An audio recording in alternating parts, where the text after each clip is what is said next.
ಪ್ರಿಯ ವೀಕ್ಷಕರೇ ನಮಸ್ಕಾರ. ಇದು ನಿಮ್ಮ ನಾಣಿಕೇರಿ ನ್ಯೂಸ್. ನಾನು ನಿಮ್ಮ ಜಿ.ವಿ. ಸುಬ್ಬರಾವ್. ವಿಜಯನಗರ ಜಿಲ್ಲೆ ಹೊಸಪೇಟೆ ತಾಲೂಕಿನ ಮರಿಯಮ್ಮನಹಳ್ಳಿ ಹೋಬಳಿಯಲ್ಲಿ ಮಾರ್ಚ್ 2ರಂದು ಹಿಂದೂ ಸಮಾವೇಶ ನಡೆಯಲಿದೆ. ಸಮ್ಮೇಳನದ ಉದ್ದೇಶಗಳು, ರೂಪುರೇಷೆಗಳ ಕುರಿತು ಸಮ್ಮೇಳನದ ಸಮಿತಿಯ ಅಧ್ಯಕ್ಷರು, ಪ್ರಧಾನ ಕಾರ್ಯದರ್ಶಿಗಳು ಹಾಗೂ ಪದಾಧಿಕಾರಿಗಳು ನಾಣಿಕೇರಿ ನ್ಯೂಸ್ನೊಂದಿಗೆ ಮಾತನಾಡಿ ವಿವರಿಸಿದರು. ಈ ಇತಿಹಾಸದ ಪುಟಗಳನ್ನು ನಾವು ಗಮನಿಸಿ ನೋಡಿದಾಗ ನಮ್ಮ ಹಿಂದೂ ಧರ್ಮಕ್ಕೆ ಸಾವಿರಾರು ವರ್ಷಗಳ ಒಂದು ಪ್ರಾಚೀನವಾದ ಒಂದು ಇತಿಹಾಸ ಇದೆ. ಈ ಇತಿಹಾಸದಲ್ಲಿ ಅನೇಕ ಸಾಧು ಸಂತರು ಆಳಿ ನಡೆದಿರ್ತಕ್ಕಂಥ ಒಂದು ನಾಡು ಭಾರತ ದೇಶ. ಸೊ ಇಂಥ ಒಂದು ಧರ್ಮದಲ್ಲಿ ಇವತ್ತು ಈ ಒಂದು ಯಾವುದೇ ಒಂದು ಸಮುದಾಯದ ವಿರುದ್ಧವಾಗಿ ಸಮುದಾಯಕ್ಕೆ ಭಾಗವಹಿಸಲಿ ಆಗ್ತಕ್ಕಂಥ ಒಂದು ಸಮ್ಮೇಳನ ಇದು ಆಗುವುದಿಲ್ಲ.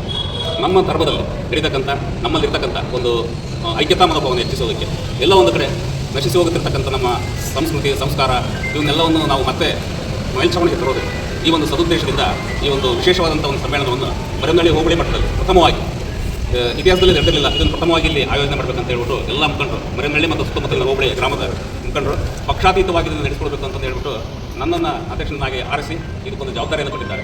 ನಿನ್ನೆ ನಡೆದಂಥ ಒಂದು ಪೂರ್ವಭಾವಿ ಸಭೆಯಲ್ಲಿ ನಾವು ಹಲವಾರು ಸಮಿತಿಗಳನ್ನು ರಚನೆ ಮಾಡ್ತೇವೆ. ಆ ಸಮಿತಿಯಲ್ಲಿ ಕೆಲವೊಂದು ಸಮಿತಿಗಳ ವಿವರಗಳನ್ನು ಆಮೇಲೆ ನಾವು ತಲುಪಿಸ್ತೇವೆ. ಈಗ ಈ ಒಂದು ಕಾರ್ಯಕ್ರಮ ಮಾರ್ಚ್ 2ನೇ ತಾರೀಕು ಶುರುವಾಗುತ್ತೆ. ಅದು ಶುರುವಾಗದ ಮೇನು 3 ಗಂಟೆ ಸುಮಾರಿಗೆ ನಾವು ಪ್ರಾರಂಭ ಮಾಡ್ತೇವೆ. ಪಟ್ಟಣ ಪಂಚಾಯತಿಯಿಂದ ನಮ್ಮ ನಾಣಿಕೇರಿ ಸರ್ಕಲ್ವರೆಗೂ ಒಂದು ಶೋಭಾಯಾತ್ರೆ, ಸಾಂಸ್ಕೃತಿಕ ಕಲಾ ತಂಡಗಳನ್ನು ನಾವು ಬರ್ತೀವಿ. ನಂತರ ಆ ವೇದಿಕೆಯನ್ನು ತಲುಪಿದ ನಂತರ ವೇದಿಕೆಯ ಕಾರ್ಯಕ್ರಮ ಇರ್ತದೆ. ವೇದಿಕೆಯಲ್ಲಿ ನಮ್ಮ ಊರಿನ ನಮ್ಮ ಹೋಬಳಿಯಲ್ಲಿ ಇರ್ತಕ್ಕಂಥ ಇಬ್ಬರು ಶ್ರೀ ಮಲ್ಲಿಕಾರ್ಜುನ ಮಹಾಸ್ವಾಮಿಗಳು ಹಾಗೂ ನಾಗಲಾಪುರ ಉಪದೇಶ ಮಠದ ನಿರಂಜನ ಪ್ರಭು ಸ್ವಾಮಿಗಳ ಒಂದು ದಿವ್ಯ ಸಾನ್ನಿಧ್ಯವನ್ನು ವಹಿಸ್ತಾರೆ. ಹಾಗೆಯಲ್ಲಿ ಕೆಲವೊಂದು ಸಾಧಕರಿಗೆ ಸನ್ಮಾನ ಮಾಡಬೇಕಂತ ಒಂದು ನಿರ್ಧಾರ ಆಗಿದೆ. ಒಂದು 3-4 ಜನರನ್ನು ನಾವು ಆರಿಸ್ಕೊಂಡಿದ್ದೀವಿ. ಅವರಿಗೆ ಸನ್ಮಾನವನ್ನು ಇಟ್ಕೊಂಡಿರ್ತೀವಿ. ಅದರಲ್ಲಿ ಮುಖ್ಯವಾಗಿ ಶ್ರೀಮತಿ ಡಾಕ್ಟರ್ ಕೆ ನಾಗರತ್ನಮ್ಮ ಅವರು ಗುಬ್ಬಿ ವೀರಣ್ಣ ಪ್ರಶಸ್ತಿ ಮತ್ತು ರಾಜ್ಯೋತ್ಸವ ಪ್ರಶಸ್ತಿಯನ್ನು ನಮ್ಮ ಊರಿಗೆ ಹೆಮ್ಮೆ ಪುರಸ್ಕೃತರು.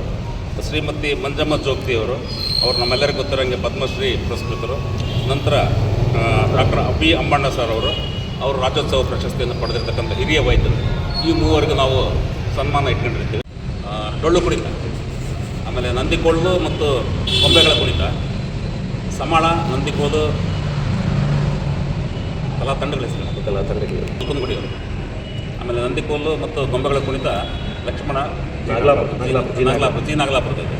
ಸಮಾಳ ಮತ್ತು ನಂದಿಕೋಲು ಕಾಳಿಕಾದೇವಿ ಕಲಾ ತಂಡ ಗೊಲ್ರಾಣಿ. ಹಲಗೆ ತಂಡ ಮರಿಯಮ್ಮನಹಳ್ಳಿ. ಡ್ರಮ್ ಸೆಟ್ ಕಂಪ್ಲಿ ಅವರು. ಜೋಗತಿ ನೃತ್ಯ ತಂಡ ಮಂಜಮ್ಮ ಜೋಗತಿಯವರು ವ್ಯವಸ್ಥೆ. ಅವರು ಲಾಸ್ಟ್ ಟೈಮ್ ಬಂದಾಗ ಹಳೆ ತಂಡ ಮರಿಯಮ್ಮನಹಳ್ಳಿ.